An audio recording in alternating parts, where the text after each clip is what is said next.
I've had people from teams call me and say, do you know how they caught him? And I mean, like, not to tell me, but to ask me. Because here's the thing. Sean Lemon placed that bet with an offshore, right? Not with a licensed book. Right. Right? So you would think, okay, you know, if I find a book somewhere in Asia and place a parlay ticket on or Europe, and because I believe the currency that he bet in was euros. So it would have been in Europe somewhere. He bet one parlay ticket on a tie cat and a stamp game, and the league found it. That's what's incredible to me, is that the league found that. And you gotta like bet I said, in crypto now. You got to hide it in crypto, Dave. Well, like somebody from the team called me and said, like, do you know how they did it? Because I want to know, because I want to scare our young players by telling them, like, hey, don't try this, because, you know, never mind, you know, betting on FanDuel or you know, one of the partners or one of the well-known licensed books. But even if you go to Europe on an unlicensed book, obviously they can find it. I have no idea how they did it, but I think that tells you there is a level of diligence that the league was able to find that. Big time. Yeah, that is very interesting. And yet, you know, Sean Lemon, he's on his way back. He's got to serve one more other suspension. That'll get out of the way. You know, 102 career sacks, man. That's and like the last time he was on the field for the first 4 weeks of last season during the appeal, you know, he had a presence. He was getting to the quarterback. So I expect he will be an Alouette very soon. Okay. Yeah, pass rushing, man. Yeah, everyone's got to have it. You got to have it. Yeah. All right, Dave. Great catching up with you, man. Appreciate you doing this. Hey, awesome, guys. Take care. See ya. There's Dave Naylor, our CFL insider. CFL on TSN continuing tonight, Week 7, Argos, Alouettes. And I love that defense. Hey, no one technically told me I can't do that. Come on. Yeah, was that wrong? Yeah, was I not supposed to do I have that? to plead ignorance on this. I have to. I mean, sorry, no one said it directly to me that I'm not allowed to do that. What a case. Has you heard of Pete Rose? Yeah. Like, has you ever heard of Pete Rose? Maybe he hasn't. At some point, it feels not very real, right? Yeah. Like, I'm like, are you serious? Yeah. I guess so. But if you're going offshore and betting in euros, don't you kind of know you're not supposed to do it? Well, that's or else you would just do it on FanDuel. Exactly. Yeah, exactly. Like, you go down, you know, you're playing. If you're on FanDuel, you're going down to play a pro line ticket or something like that. That's you're different. calling Klaus in Germany saying throw 500 on the Argos tonight. Yes, exactly. But it's like, I shouldn't go to a Coldplay concert and be cuddling my mistress during whatever Fix No one You told song? him he wasn't supposed to do that, Stroh. Is that not okay? Is that not okay to do that? Imagine the conversations they would have been having. Like, Fix You. They're going to play Fix You, and I'm going to have my arms wrapped around you, and it's going to be great. That's our song. That's our song. That's our song. That's the affair song. Everyone knows that. You're having an affair. That's the song that everyone loves. Oh, could you imagine that feeling in your stomach when that camera flashes on you? The second it went on, you could see him just squirm. Yeah. Like the Coldplay guy, he just starts squirming. And now it's just blown up. Like the guy's backstory, the woman's backstory. What's going on with it too? I guess they had another colleague that was right beside them, and she was kind of laughing and she was squeamish. the HR disciple. Apparently, well, she knew what was going on. Clearly, yeah. The one of the best things I saw on Twitter among all the great tweets is, well, who holds HR accountable now? Well, HR is holding everyone accountable. Well, that's the best part. Like, you know, someone in that business like got a slap on the wrist for doing something they weren't supposed to do, and the HR woman came down and said, like, what do you think you're doing? And now that guy's like, are you kidding me?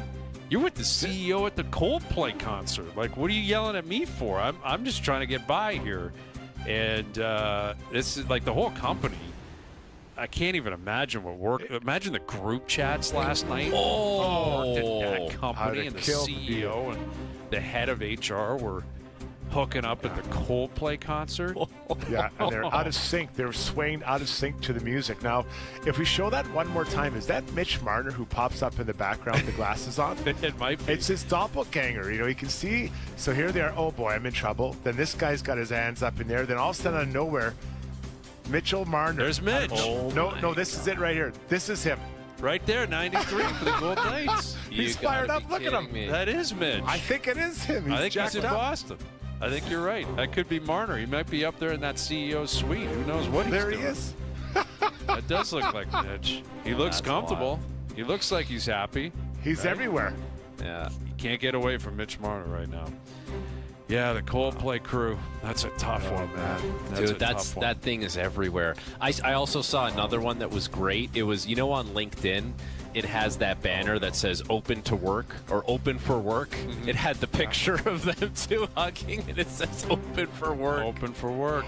And just the way they weaseled out of bringing their significant others to the concert is another. But I just need to see. I want to hear that because it was the guy had to say something like, "Oh, it's just for work. We only got enough tickets to bring some of the crew, and I wish I could bring you." And meanwhile, these two have a big plan for when "Fix You" is being played, and just great song though. Yeah, it is. Great song. Yeah, Coldplay, listen, they're not bad. They're okay. I'd get it. I could take it or leave it with Coldplay, but they're okay. They're not bad. Yeah. Anyway, now we got to see if they can top that, and what's going to happen in the future. I'm guessing they're in Boston for 4 nights.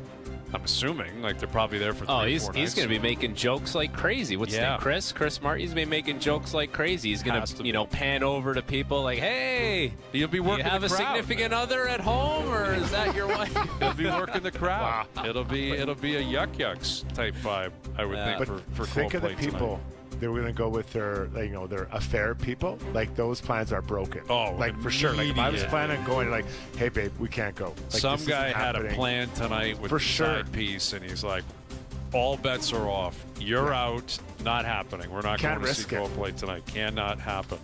Might have saved some marriages. Yeah. Oh, that's true. I mean, that's maybe the these good two that comes out of this. These two had to sacrifice themselves for the betterment of everyone else's marriage. They were slain on the altar of misery, so other people can enjoy the rest. That's right. And the big winner in all this. The big winner in all this, the CEO's soon-to-be ex-wife, as she cashes in. Oh, it's going to be, and possibly the CFO, who's like, "I'm coming, I'm going up, right? I'm moving up because I don't know if this guy's sticking around." Right? This guy's a loose cannon CEO. He's out there with his mistress. They don't want this guy leading. Can't have him representing a publicly traded company. No chance, man. Someone's going to step right into that gig and send like Korolnik and Koliakovo, they do winners and losers of the weekend. Yeah. We already know who the big winner. The big winners are. Yes.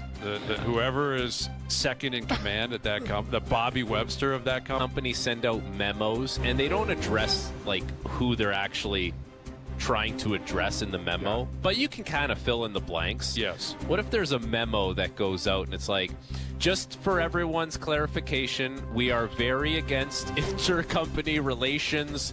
Anything in public, please disclose with HR." Yes. Just a reminder to everyone. From the second in command with HR, because it can't be the one that's running the show, clearly.